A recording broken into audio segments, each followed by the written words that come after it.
Tematik 9, kelas 5 sekolah dasar, benda-benda di sekitar kita. Dalam tematik 9, terdapat 3 subtema, yaitu subtema 1, benda tunggal dan campuran. Subtema 2, benda dalam kegiatan ekonomi. Subtema 3, manusia dan benda di lingkungannya.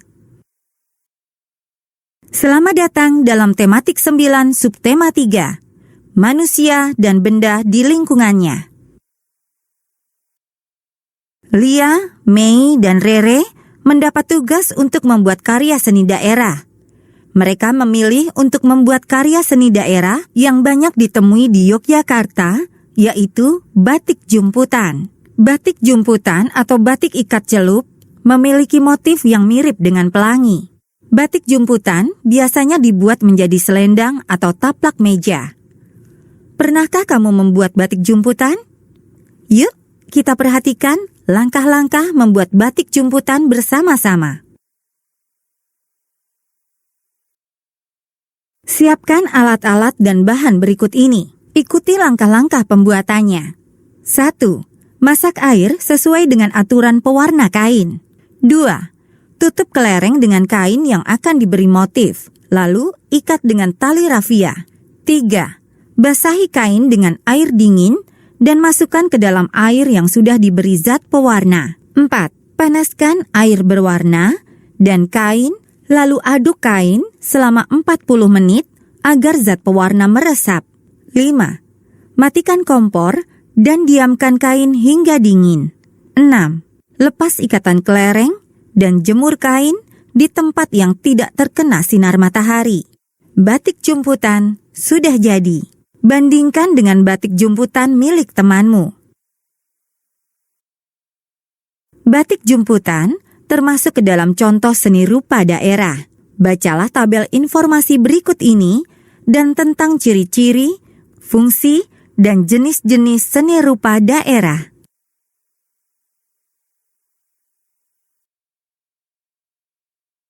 Jawablah pertanyaan-pertanyaan mengenai seni rupa untuk melatih pemahamanmu. Klik untuk memeriksa jawabanmu. Batik jumputan termasuk ke dalam contoh seni rupa daerah. Bacalah tabel informasi berikut ini dan tentang ciri-ciri, fungsi, dan jenis-jenis seni rupa daerah.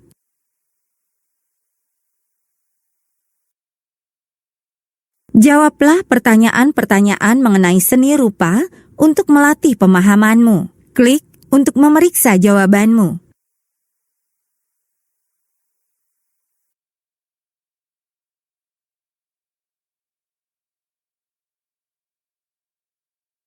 Proses membuat batik jumputan membutuhkan air untuk membuat pewarna kain. Air adalah contoh zat tunggal.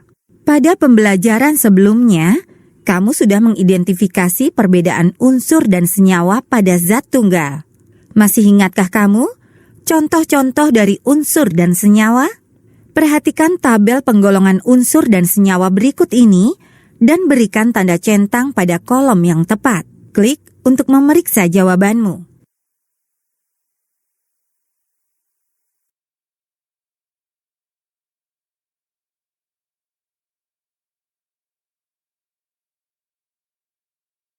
Setelah berhasil membuat batik jumputan, Lia, Mei, dan Rere membawa batik tersebut ke kelas. Ibu guru meminta murid-murid untuk mempromosikan batik buatan kelompok mereka di media internet, seperti blog maupun YouTube. Batik kelompok yang mendapat jumlah komentar terbanyak akan menjadi batik terbaik di kelas. Kegiatan tadi adalah contoh penggunaan iklan internet. Selain iklan internet, iklan juga dibagi berdasarkan isinya. Yuk, kita pelajari bersama. Berdasarkan isinya, iklan terbagi menjadi 3 jenis, yaitu iklan pemberitahuan. Misalnya, iklan tentang berita duka. Iklan penawaran. Misalnya, iklan barang atau jasa. Iklan layanan masyarakat. Misalnya, iklan tentang larangan merokok di tempat umum. Perhatikan contoh-contoh iklan berikut ini. Pasangkanlah dengan jenis iklannya. Klik untuk mengetahui jawabannya.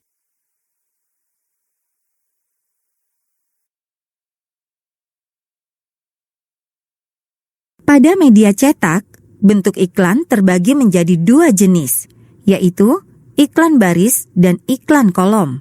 Perhatikan kedua gambar iklan berikut. Gambar pertama adalah contoh iklan baris. Iklan baris berisi penawaran atau informasi tentang sesuatu yang terdiri dari beberapa baris saja. Gambar kedua adalah contoh iklan kolom. Iklan kolom adalah iklan yang muatannya memanfaatkan beberapa bagian kolom di surat kabar. Iklan banyak dimanfaatkan untuk mempromosikan suatu barang atau jasa. Masih ingatkah kamu dengan jenis-jenis kegiatan ekonomi? Kegiatan ekonomi bertujuan untuk memenuhi kebutuhan hidup. Dalam bidang ekonomi, terdapat 3 jenis kegiatan utama, yaitu kegiatan produksi, distribusi, dan konsumsi. Bacalah tabel informasi berikut ini tentang kegiatan produksi, distribusi, dan konsumsi dengan cermat. Kegiatan ekonomi di Indonesia yang beragam menimbulkan perbedaan jenis mata pencaharian masyarakat di berbagai daerah. Kita dapat menghargai keanekaragaman mata pencaharian masyarakat Indonesia dengan cara tidak mencela dan merendahkan mata pencaharian orang lain, menghormati yang sedang bekerja, menghargai pekerjaan orang lain, membiasakan membeli produk-produk lokal, dan mengonsumsi makanan atau buah-buahan dalam negeri. Perhatikan gambar-gambar berikut ini. Manakah yang termasuk kegiatan produksi, distribusi, dan konsumsi? Klik untuk memeriksa jawabanmu.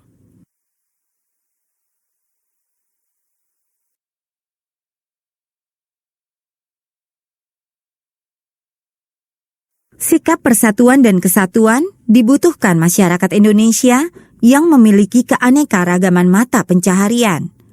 Lalu, apa akibatnya jika masyarakat Indonesia tidak menanamkan rasa persatuan dan kesatuan? Bacalah teks berikut ini dengan cermat untuk mengetahuinya. Untuk meningkatkan rasa persatuan dan kesatuan, pemerintah melakukan upaya-upaya sebagai berikut. Mengadakan festival budaya, menciptakan kebebasan masyarakat dalam memeluk agama dan melakukan ibadah sesuai dengan agamanya, mengadakan peringatan hari-hari besar nasional, mewajibkan penggunaan bahasa Indonesia dengan baik dan benar di setiap acara resmi, dan mengadakan pemerataan pembangunan di seluruh Indonesia. Setelah rasa persatuan dan kesatuan terbentuk, maka masyarakat Indonesia dapat hidup dengan rukun. Hidup rukun memiliki banyak manfaat. Di antaranya, tidak adanya pertengkaran, hidup menjadi aman, memperkukuh persatuan dan kesatuan, hidup dalam keluarga menjadi harmonis, dan hidup menjadi tentram dan damai. Apakah kamu sudah hidup rukun di lingkunganmu? Coba perhatikan ciri-ciri hidup rukun berikut ini.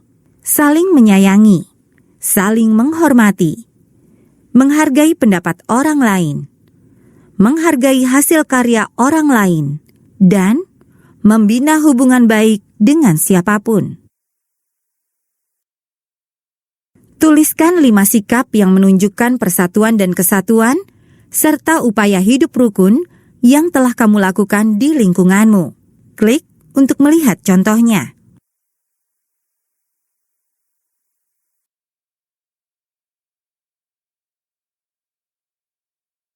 Kita sudah sampai di akhir pembelajaran.